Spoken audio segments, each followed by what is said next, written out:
But this is look, the Big Ten is by far the best conference in college basketball this season, and I would say I really think that 4 or 5 teams, but at least 4, I think could really have a chance out of the Big Ten to win the national championship, and we're seeing 2 of those teams play here tonight.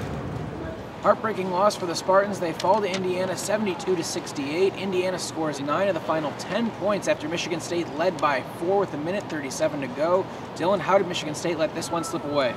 Josh, it's the exact same thing that Tom Izzo was talking about all week. They talk about Indiana. And when you talk about Indiana, you talk about Victor Oladipo. He's one of the most impressive players in the country, certainly in the conference, and he scored 6 points in the final minute. And when you have somebody that's motor just does not stop, you know, in a night where the effort was not consistent all around for Michigan State, you know, they're going to beat you, and Oladipo did. You know, Gary Harris missed he had a chance for 3 free throws late. He missed the first one. They had to get a rebound on the third one.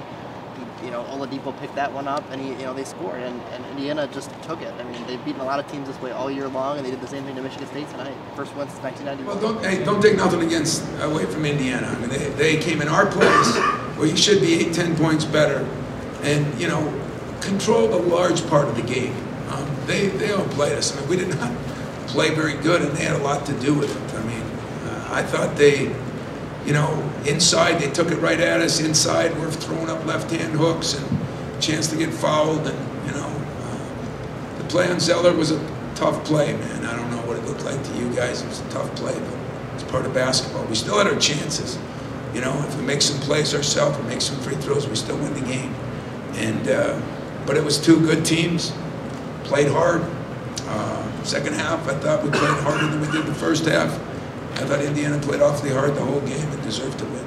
Yeah, 19 points from Gary Harris, 17 from Adrian Payne, but not many from the rest of the supporting cast for Michigan State. Going forward, the last time Michigan State fell to Indiana, they went on to win 5 in a row.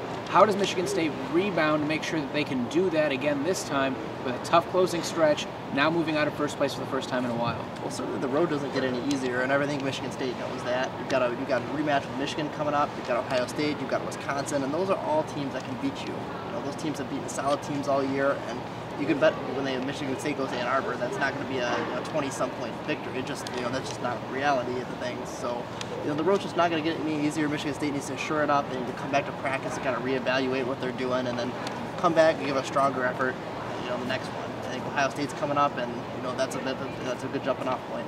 Yeah, back-to-back road games at Ohio State, at Michigan, and then coming back home to face Wisconsin. A tough stretch, a defining stretch for this team to see if Michigan State can go ahead and bounce back and get back into this Big Ten race. From Breslin Center, this is Josh Mansour, Dillon Davis signing off.